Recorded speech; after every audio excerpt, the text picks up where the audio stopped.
Have you played Vectorium? If you haven't, let me tell you what I like about it and then give you a chance to win a copy. I have 5 copies to give away, so if you like what you hear, follow the instructions below or at the end of the video for a chance to play it. In the meantime, here's what I think. Vectorium is an exciting dual-stick shooter in a mid-sized circular arena. It has a minimalist art style with bold colors and polygonal 2D shapes reminiscent of Super Hexagon. The flow-inducing electronic soundtrack seems similarly influenced by the Terry Kavanagh masterpiece. The premise is, enter one of the 3 stages and take out dozens of enemies, including an intimidating boss fight, one of which is the cleverly named Bulethulu. If you manage to complete the level, you're graded on how quickly you did so. Pretty simple, right?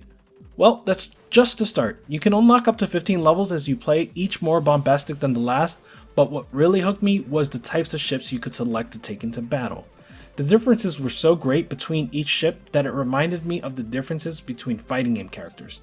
The default ship is labeled plain and has a shot that grows into a spread shot as you kill more enemies. Another ship called Shocker will light up anything in close proximity with a lightning-like energy. All ships have a dash and a flare. When fully stocked, you can dash 6 times in a row before it needs 2 seconds to refresh. The dash feels a little risky since there are enemies everywhere, but the flare will dissipate any enemy bullets around you. It's a great get out of jail free card and it's treated that way. You can unleash it up to 6 times, but that's it for the whole level. In addition to a unique primary weapon, each ship has 4 unique skills. You start the level out with one, and a progressively more powerful skill will get unlocked as you rack up your kill count. The plane's first skill is a set of missiles with a fast cooldown. The second is a rapid fire barrage of bullets. The third is a pair of powerful lasers that fire straight ahead from either side of you. The final skill is more like a barrage of missiles that fire out of 6 cannons perched behind you. The cannons continue to fire for a long time, and the cooldown is similarly long lasting. These projectile-based skills stand in stark contrast to Shocker skills. First is a large electric circle that tears into any nearby foes. Second is a similar lightning ball that launches forward like a Hadouken from Blanca, if Blanca had projectiles. Third is a set of 4 medium-sized lightning balls that rotate around you and shrink over time. And last is a pulsing, directed electric beam that once again stays active for some time and has a cooldown to match. I've just described 2 out of 5 total ships. Slayer is a third, and it's more of a trap-based ship.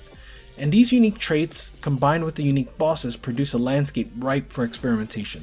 I struggled on the second level until I switched to Shocker. It meant taking on more risk, but the damage output was just what I needed to rip through large groups that were keeping me from the boss. As indicated, the bosses are quite the wonder as well. They look like oversized enemies, but they have whole parts made up out of bullets. The second boss has a claymore-sized sword that's made of bullets.